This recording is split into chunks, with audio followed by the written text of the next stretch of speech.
स्वागत है। आज हम लोग एनसीईआरटी बायोलॉजी 12th को लेकर के आगे बढ़ रहे हैं, जिसमें हम लोग आज चर्चा करेंगे कि दिए गए IUPAC नेम से हम किसी जटिल यौगिक का सूत्र कैसे बना सकते हैं। पिछले क्लास में हम लोगों ने चर्चा की थी कि कोई अगर जटिल यौगिक का सूत्र दिया हुआ है, मॉलिक्यूलर फॉर्मूला दिया हुआ है, तो हम उसका IUPAC नेम लिखते हैं। लेकिन इस क्लास में हम लोग आज चर्चा करेंगे कि अगर किसी जटिल यौगिक का सिर्फ IUPAC नाम दिया हुआ हो तो आप उसका सूत्र कैसे आइडेंटिफाई कर सकते हैं, कैसे लिख सकते हैं उसका सूत्र। तो उसी के कुछ रूल्स हैं जिसको हम लोग आज देखेंगे।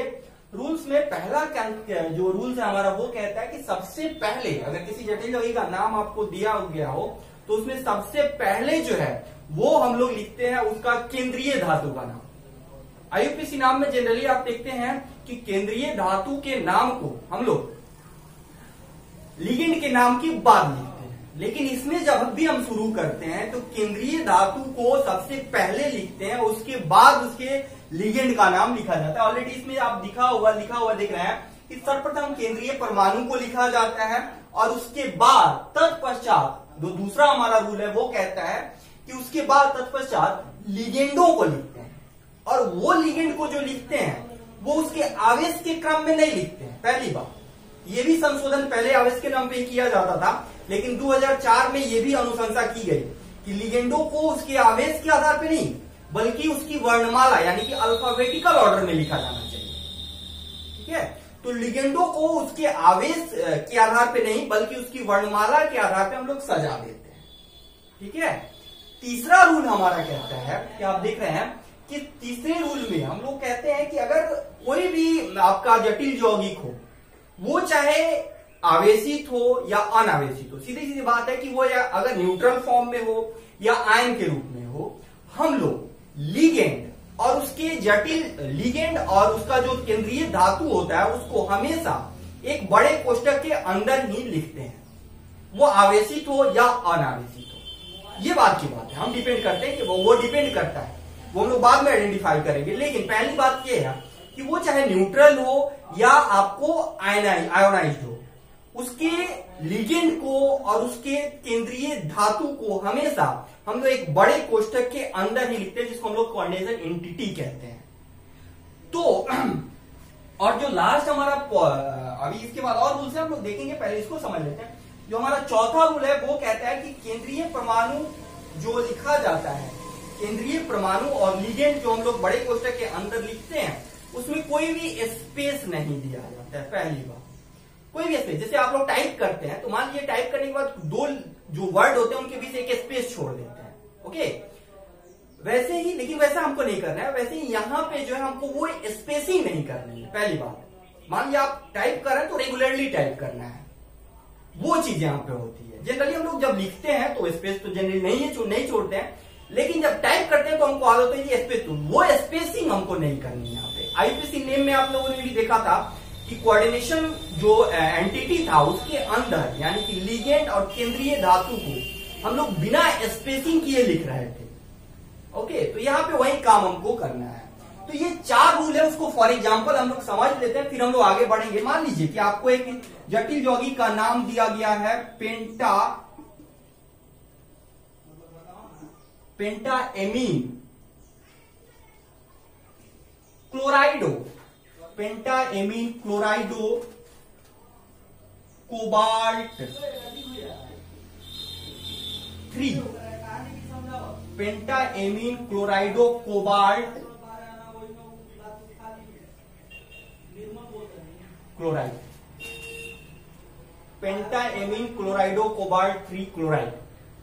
ओके, तो हमने आपको कहा कि सबसे पहले जो हमको नाम लिखना है वो धातु का नाम लिखना है। धातु यहाँ पे है कोबाल्ट। ओके, तो हम लोग यहाँ पे लिखते हैं कोबाल्ट। उसके बाद हमको जो लिगेंड का नाम लिखना है वो इसके आवेश के आधार पे नहीं, क्योंकि आवेश के आधार पे हम लिखे तो क्लोराइड का नाम पहले आएगा, क्योंकि ये निगेटिवली चार्ज है और ये आपको न्यूट्रल है। तो उस आधार पे हम लोग जो नाम लिखते हैं वो लिखते हैं यहाँ पे सबसे पहले पेंटाएमीन और आपको क्लोराइड। ओके, तो यहाँ पे NH3 का होल 5 और Cl। ओके, और चूंकि हम लोगों ने अब धातु का नाम लिख दिया और लिगेंड का नाम दिया, हमने कहा कि इसको एक बड़े कोष्टक में लिखते हैं और उसके बाद हम लोग लिख देते हैं जो काउंटर आयन है, जो धातु के हमेशा धातु के बाद लिखा जाता है, धातु का ऑक्सीकरण अवस्था बताने के बाद काउंटर आयन को हम लोग डिनोट करते हैं आईयूपीएसी नेम में, तो उसको हम लोग बड़े कोष्टक के बाद लिखते हैं, यानी कि यहाँ पे Cl लिखते हैं। तो ये जो 4 रूल है उसके आधार पे हम लोग यहां तक याद कर चुके हैं, लेकिन अब हमको जो जानना है वो ये जानना है कि अगर मान लीजिए कि आपका जो ये कोऑर्डिनेशन एंटिटी है वो अगर चार्ज है, चार्ज हो, तो उस चार्ज को हम लोग कैसे ज्ञात करेंगे। या दूसरी बात कि हमको यहाँ पे क्लोराइड, चूंकि जब भी आप आईयूपीएसी नाम लिखते हैं तो वहां पे नाम में हम लोग जो काउंटर आयन है उसकी संख्या नहीं बताते हैं, लेकिन जब हमको फॉर्मूला लिखना होता है, सूत्र लिखना होता है, तो वहां पे हमको उसकी संख्या बतानी पड़ती है कि जो काउंटर आयन है उसकी संख्या कितनी है। तो वो बताने के लिए हम लोग जो अगला रूल्स जो है वो देखते हैं कि अगला रूल्स हमारा जो है क्या कहता है। तो यहाँ पे जो हमारा अगला रूल है वो कहता है कि जब भी कोई आवेश युक्त, जैसे कि अभी हम लोगों ने चर्चा की कि कोई अगर आयोनाइज्ड हो, कोई उप सहसंयोजन यौगिक आयोनाइज्ड आयन के रूप में हो, तो उस आयन को हम लोग कैसे निरूपित करते हैं, कहां निरूपित करते हैं।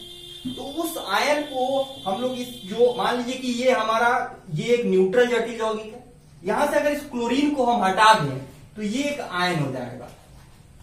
यहां इस नाम से अगर क्लोराइड को हटा दें तो ये किस रूप में रहेगा, आयन के रूप में रहेगा। तो बात आती है कि इस आयन को हम लोग कहां निरूपित करते हैं, कैसे बताते हैं कि हाँ ये चार्ज है आपका जटिल यौगिक। तो उस आयन को हम लोग इस जटिल यौगिक का जो ये बड़ा कोष्टक है, उस बड़े कोष्टक के दाईं तरफ सुपर स्क्रिप्ट के रूप में दाईं तरफ, यानी कि यहाँ पे plus minus N, plus minus की कोई भी चार्ज हो, वो या पॉजिटिवली चार्ज हो या निगेटिवली चार्ज हो, एन उसका नंबर ऑफ चार्ज हो गया कि कितना चार्ज है, तो उसको प्लस माइनस एन के रूप में, यानी कि पॉजिटिव या निगेटिव के रूप में कितना चार्ज है वो यहाँ पे दाईं तरफ सुपर स्क्रिप्ट के रूप में बड़े कोष्टक के ऊपर हम लोग दिखा देते हैं। उसके बाद अगर आपका जटिल यौगिक न्यूट्रल, जटिल यौगिक जैसे अभी हम लोगों ने चर्चा की कि ये चार्ज नहीं हो, यहाँ पे कोई न्यूट्रल करने वाला, ये मान लीजिए अगर पॉजिटिवली चार्ज है, यहाँ पे न्यूट्रल करने वाला आपका काउंटर आयन पहले से उपस्थित हो। ये तो था कि अगर काउंटर आयन उपस्थित नहीं हो तब, है ना, नहीं हो तब, तो वो हम लिख लेते हैं कि वो करते हैं, मान लीजिए सुपर स्क्रिप्ट में चार्ज दिखा देते हैं, काउंटर आयन उपस्थित हो तब हम क्या करते हैं, तो यहां पे वो आपका न्यूट्रल हो जाता है। अगर काउंटर आयन मान लीजिए निगेटिवली चार्ज है, तो ये आपका जो जटिल भाग है वो पॉजिटिवली चार्ज होगा, ये काउंटर आयन निगेटिवली चार्ज होगा। आपका अगला रूल कहता है कि धनायन के आवेश को ऋणायन के आवेश से संतुलित किया जाता है। अब बात ये आती है कि आपको कैसे पता चलेगा कि हम सिर्फ अगर Cl लिख दें, Cl की कोई संख्या न लिखें, क्लोरीन की कोई संख्या न लिखेंगे, कितना क्लोरीन यहाँ पे उपस्थित है, तो हमको कैसे मालूम चलेगा कि आपका जटिल यौगिक संतुलित है या नहीं है। तो बात आती है कि इसको हमको संतुलित करना जरूरी होता है। तो हम लोग कैसे संतुलित करते हैं, ये बात आती है। ओके, तो संतुलित करने के लिए हम लोग क्या करते हैं उसको हम लोग समझते हैं। मान लीजिए कि ये हमारा यहां पे Cl है, यहां पे मान लीजिए क्लोराइड था। अभी और हम लोग एग्जांपल देखेंगे, पहले इसको एक बार समझ लेते हैं। अब हमको इसको संतुलित करना है। अभी हमको मालूम नहीं है कि ये हो सकता है, संतुलित हो सकता है, लेकिन हमको मालूम नहीं है कि ये संतुलित है या नहीं। तो सिर्फ मान लेने से कि ये संतुलित हो सकता है हम छोड़ दें तो ये गलत भी हो जाएगा, हो सकता है, क्योंकि हमें मालूम नहीं है, कुछ भी हो सकता है, संतुलित भी हो सकता है, नहीं हो सकता है, इसलिए इसको जानना जरूरी है या इसको संतुलित कर देना जरूरी है। कैसे संतुलित करेंगे, तो सबसे पहले हमको ये जानना जरूरी है कि इस जटिल यौगिक पे क्या चार्ज होगा, क्योंकि Cl का चार्ज तो हमको पहले से मालूम है कि -1 होता है, और इस पे क्या चार्ज होगा, ये जो आपका जटिल यौगिक है इस पे क्या चार्ज, अगर इस पे +1 है और इस पे -1 है, तब हमारा जो वो संतुलित है, जो आपका मतलब जटिल यौगिक है वो कंप्लीटली संतुलित है, आपको कुछ करने की जरूरत नहीं है। लेकिन अगर ज्यादा कम आता है तब दिक्कत हो सकती है। तो फॉर एग्जाम्पल हम लोग कैसे करते हैं, यहां पे सबसे पहले हम लोग क्या कर देते हैं कि इसका हम लोग चार्ज मालूम कर लेते हैं, इसका हम लोग चार्ज पता कर लेते हैं। कैसे पता करते हैं समझिए, ये हो गया आपका CO NH3 का होल 5 Cl। हमको चार्ज मालूम करना है यहां पे प्लस माइनस n, इसी को हमको मालूम करना है कि क्या हो सकता है। ओके ठीक है। अब फॉर्मूला के अनुसार जो हमारा नाम लिखा हुआ था उसमें लिखा हुआ था कोबाल्ट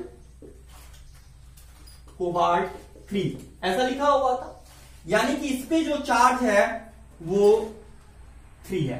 कोबाल्ट आपका पॉजिटिवली चार्ज 3 है। ओके, दूसरी चीज यहां पे है कि आपका अमोनिया जो होता है वो 0 के फॉर्म में होता है, और ये आपका न्यूट्रल होता है तो कोई चार्ज नहीं होता है, और Cl है तो ये आपका -1 होगा, equal two plus minus n, यही होता है ऑक्सीडेशन नंबर निकालने का फॉर्मूला। हमको ये मालूम करना है। अब यहां पे 3 हो गया, -1 हो गया, equal two plus minus n, यानी कि 2 equal two plus minus n, 2 equal two plus minus n, यानी कि आपका जो चार्ज होगा यहां पे वो 2 होगा। क्या होगा? 2 होगा। ओके, तो यहां पे प्लस माइनस n का जो वैल्यू है वो हो गया 2, यानी कि यहां पे हम लोग क्या लिखेंगे, अब +2 लिखेंगे। ओके, अब हमको संतुलित करना है। इसके बाद का जो हमारा काउंटर आयन है वो है आपका क्लोराइड, और क्लोराइड पे जो चार्ज होता है वो होता है -1। तो माइनस और +1 ये तो है ऑलरेडी न्यूट्रल हो गया, कोई दिक्कत नहीं। अब हमको संख्या बतानी है, किसकी संख्या क्या होगी।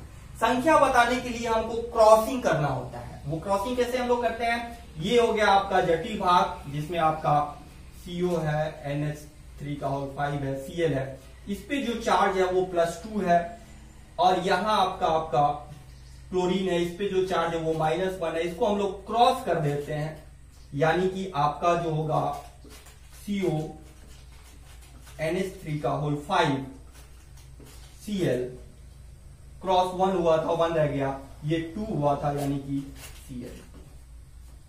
तो आप इस तरह से इसको संतुलित कर सकते हैं और काउंटर आयन की संख्या जो है वो आसानी से बता सकते हैं।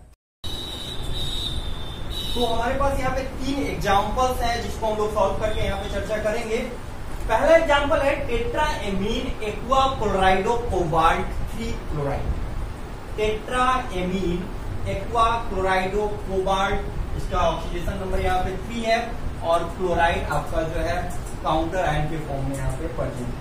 तो हमने आपको कहा कि जो जटिल यौगिक है, जो ये नॉन स्पेसियस नेम होते हैं, वो हमेशा जटिल भाग के अंदर रखे जाते हैं, और उसमें सबसे पहले जो हमारा नाम लिखा जाता है वो लिखा जाता है धातु का नाम। उसके बाद हम लोग लिगेंड का नाम जो अल्फाबेटिकल ऑर्डर में सजाते हुए लिख देते हैं। तो यहाँ पे लिखा हुआ ऑलरेडी टेट्राएमीन एक्वा क्लोराइडो, और यहाँ भी अब ध्यान रखा जाता है कि जब भी 2 ऐसे लिगेंड दिए हुए हों जिनका अल्फाबेटिकल जो ऑर्डर है वो सेम हो, मान लीजिए दोनों सेम अल्फाबेट से शुरू हो रहे हैं, जैसे एमीन भी सेम से शुरू हो रहा है, एक्वा भी सेम है, तो वहां पे उनकी संख्या देखी जाती है। तो यहाँ पे आप देख रहे हैं कि टेट्रा है, संख्या इसकी 4 है, एक्वा का संख्या 1 है, इसलिए टेट्राएमीन को पहले लिखा गया। तो यहाँ पे हम लोग लिख लेते हैं NH3 का होल 4, उसके बाद हम लोग लिखते हैं H2O, और हम धातु का नाम ऑलरेडी लिख चुके हैं। अब हमारे पास कोई लिगेंड नहीं है, इसलिए हम लोग बड़े कोष्टक को बंद कर देते हैं, और हमारा जो है काउंटर आयन का नाम यहाँ पे लिख लेते हैं। अब बात आती है कि हमको इसको संतुलित करना है, तो हम काउंटर आयन को अभी यहाँ पे नहीं लिखते, यहाँ पे मान लीजिए लिखते हैं। इसका चार्ज ऑलरेडी हम लोग को मालूम है -1 होगा, यानी कि इस पे कहीं ना कहीं प्लस चार्ज ही आना चाहिए, क्योंकि ये निगेटिव है आपका, तो ये प्लस ही होगा। तो प्लस माइनस n लिख लेते हैं हम लोग, आएगा प्लस ही। यहाँ पे ऑलरेडी दिया हुआ है कि इसका 3 है, अमोनिया का 0 होता है, इसका भी आपका 0 होता है, और ये प्लस माइनस ये, यानी कि जो आपका 3 equal two plus minus n, यानी कि आपका जो n आएगा वो +3 आएगा, यानी कि अब आपका यहाँ पे +3 आ रहा है, इसको हम लोग ऐसे क्रॉस कर सकते हैं और इसको ऐसे क्रॉस कर सकते हैं। तो फाइनली जो हमारा जो कॉम्प्लेक्स कंपाउंड रिजल्टेंट के फॉर्म में आता है वो कुछ ऐसा आता है, CO NH3 का होल 4 H2O Cl3, क्योंकि ये 3 यहाँ से Cl में मल्टीप्लाई हो गया है तो ये Cl3 हो जाएगा, 1 से यहाँ पे मल्टीप्लाई हुआ है तो जिसका जैसा है वैसा ही रह जाएगा। तो सीधी सी बात है, कुछ नहीं करना है, संतुलित करने के लिए काउंटर आयन को थोड़ा सा हटा दीजिए, उसके बाद उसका चार्ज जो है यहाँ पे वो इस तरह से निकाल दीजिए, जो ऑक्सीडेशन, जैसे आप ऑक्सीडेशन नंबर निकालते थे वैसे ही आपको चार्ज निकाल, जो चार्ज आता है उसको काउंटर आयन में मल्टीप्लाई कर दीजिए, और जो काउंटर आयन का चार्ज है उसको ये बड़े कोष्टक वाले जो जटिल भाग है उसमें मल्टीप्लाई कर दीजिए, आपका जो है आंसर आ जाएगा, फाइनली संतुलित आंसर आपका आ जाएगा। ओके, फिर जो दूसरा एग्जांपल हमारे पास है वो हम लोग देखते हैं। दूसरा एग्जांपल हमारा कहता है पोटेशियम टेट्राहाइड्रोक्सिडो जिंकेट 2, यानी कि पोटेशियम जो कि धनात्मक पार्ट है उसको हमको पहले लिखना होगा, यानी कि के, और आपको जो लिखना होगा टेट्राहाइड्रोक्सिडो जिंकेट 2, यानी कि जिंकेट है, यानी कि यहाँ पे जिंक आपका जो है वो काउंटर केंद्रीय धातु या परमाणु के रूप में प्रेजेंट है। टेट्राहाइड्रोक्सिडो यानी कि हाइड्रोक्सिल आयन जो है वो यहाँ पे प्रेजेंट है। तो ये आपका एक मॉलिक्यूलर फॉर्मूला होगा जो अभी असंतुलित है, इसको हमको संतुलित करना है। तो पोटेशियम को हम थोड़ा सा इधर लिख देंगे, इसकी संख्या हमको अभी मालूम नहीं है, इसकी संख्या हम लोग इससे निकाल सकते हैं। अब हमको इस पे निकालना है प्लस, चूंकि पोटेशियम धनात्मक है तो आपका ये चार्ज होगा ऑलरेडी निगेटिव ही आएगा, ये यहाँ पे हम लोग प्लस माइनस लिख देते हैं। यहाँ पे ऑलरेडी दिया हुआ है कि ये 2 होता है, यहाँ पे -4 होगा, प्लस -4, OH पे -1 चार्ज होता है, मल्टीप्लाइड बाई 4 ये -4 हो जाएगा, यानी कि 2 - 4 यानी कि प्लस माइनस n, यानी कि जो आपका n आएगा वो आएगा -2, क्या आएगा -2। ओके, और ये -2 होता है, इस पे जो होता है +1 चार्ज होता है, प्लस माइनस कैंसिल हो गया, ये 2 से हम मल्टीप्लाई कर देंगे यहाँ पे और 1 से मल्टीप्लाई कर देंगे यहाँ पे, तो आपका हो जाएगा फाइनल फॉर्मूला जो होगा, फाइनल रिजल्टेंट जो आपका आएगा 2 से मल्टीप्लाई हुआ है पोटेशियम में तो K2, और फिर आपका जिंक OH, चूंकि वो 1 से मल्टीप्लाई हुआ है तो इसमें कोई मल्टीप्लिकेशन नहीं होगा, 1 का 1 हो जाएगा, तो फाइनल जो आपका रिजल्टेंट होगा इस फॉर्मूला का वो कुछ ऐसा होगा, आपका एक संतुलित रासायनिक जो सूत्र है वो आपका जटिल यौगिक है यहाँ पे मिल गया। अगला जो हमारा फॉर्मूला है काफी आसान चीज है, थोड़ी सी अगर आप समझें, ऑक्सीडेशन नंबर आप ऑलरेडी निकाल चुके हैं, जटिल यौगिक का जो है ऑक्सीडेशन नंबर जैसे निकालते हैं, जटिल यौगिक का जो है चार्ज निकाल लीजिए, उस चार्ज को काउंटर आयन में मल्टीप्लाई कर दीजिए, और काउंटर आयन का जो चार्ज है उसको जटिल भाग से मल्टीप्लाई कर दीजिए, जो फाइनल रिजल्टेंट आता है वो आपका संतुलित समरासायनिक समीकरण हो जाएगा। और ये जो नाम लिखना है वो ऑलरेडी हम मॉलिक्यूलर फॉर्म जो आपका रूल है उसके अनुसार बता दिए हैं, उसको आप कैसे लिख सकते हैं। अगला है डाइक्लोरिक क्लोराइडो बिस एथेन 1,2-डाइएमिन कोबाल्ट 3, इसको हम लोग लिख लेते हैं, काफी आसान है, क्योंकि यहाँ पे कोई काउंटर आयन नहीं दिख रहा है तो हमको यहाँ पे आयन का निकालना होगा। डाइक्लोराइडो बिस एथेन 1,2-डाइएमिन कोबाल्ट, तो हमको सबसे पहले कोबाल्ट लिखना है, यानी कि धातु का जो नाम है वो सबसे पहले हम लोग लिखेंगे। उसके बाद लिखा हुआ है डाइक्लोराइडो यानी कि Cl2, उसके बाद कह रहा है बिस। जब हम लोगों ने IUPAC नाम पढ़ा था उसमें हम लोगों ने पढ़ा था कि जब किसी लिगेंड में कोई संख्या पहले से जुड़ी हुई हो तो उस लिगेंड की संख्या बताने के लिए हमको डाई की जगह बिस, ट्राई की जगह ट्रिस, टेट्रा की जगह टेट्रा किस यूज किया जाता है। तो आप देख रहे हैं कि ये जो लिगेंड है उसमें संख्या पहले से उपस्थित है, 1 2 है ना, 1 2 डाई, यहाँ पे डाई पहले से एक संख्या वाला नाम पहले से उपस्थित है। तो अब इसकी संख्या बताने के लिए हम लोग डाई ट्राई नहीं यूज करके उसकी जगह पे बिस या ट्रिस का यूज करते हैं। तो यहाँ पे ऑलरेडी देख रहे हैं कि बिस यूज किया गया है, यानी कि जो ये एथेन 1,2-डाइएमिन है हम लोग इसको शॉर्ट फॉर्म में EN लिखते हैं, और बिस है यानी कि इसका मतलब होल इसका जो होगा वो 2 होगा, और Cl2 हो गया आपका जटिल भाग। अब हमको ये मालूम नहीं है कि किस फॉर्म में, आयन के फॉर्म में होगा, आयन के फॉर्म में इसे होना चाहिए, देख लेते हैं, चेक कर लेते हैं, क्योंकि हमको मालूम नहीं है तो हमें जानना जरूरी है कि ये क्या हो सकता है, इसका आयन कितना होगा ये बताना हमको जरूरी है। तो यहाँ पे जो आप देख रहे हैं कि कोबाल्ट का ऑलरेडी 3 दिया हुआ है, Cl का आपको मालूम है कि -1 × 2 हो जाएगा, क्योंकि इसका -1 होता है, En आपका न्यूट्रल होता है प्लस माइनस n, तो 3 minus 2 equal two plus minus n, यानी कि आपका होगा प्लस 1 चार्ज जो होगा यहाँ पे आएगा, प्लस 1 जो होगा यहाँ पे आएगा, यानी कि आपका जो रिजल्टेंट होगा यानी कि फाइनल जो मॉलिक्यूलर फॉर्मूला होगा वो कुछ ऐसा होगा COCl2 En का होल 2 प्लस 1। तो ये आपका फाइनल मॉलिक्यूलर फॉर्मूला होगा। तो आई थिंक ये एग्जांपल जो हमने सॉल्व किया, जो रूल हमने बताया आपको समझ में आई होगी। फिर भी अगर आपको कोई परेशानी हो तो आप कमेंट बॉक्स में जरूर डालिएगा। वीडियो को लाइक करना नहीं भूलिएगा और वीडियो पे कमेंट अगर जो भी आपको अच्छा लगे वो जरूर दीजिएगा। आपको कैसा लगा, आपको कोई प्रॉब्लम हो फिर भी बताइएगा।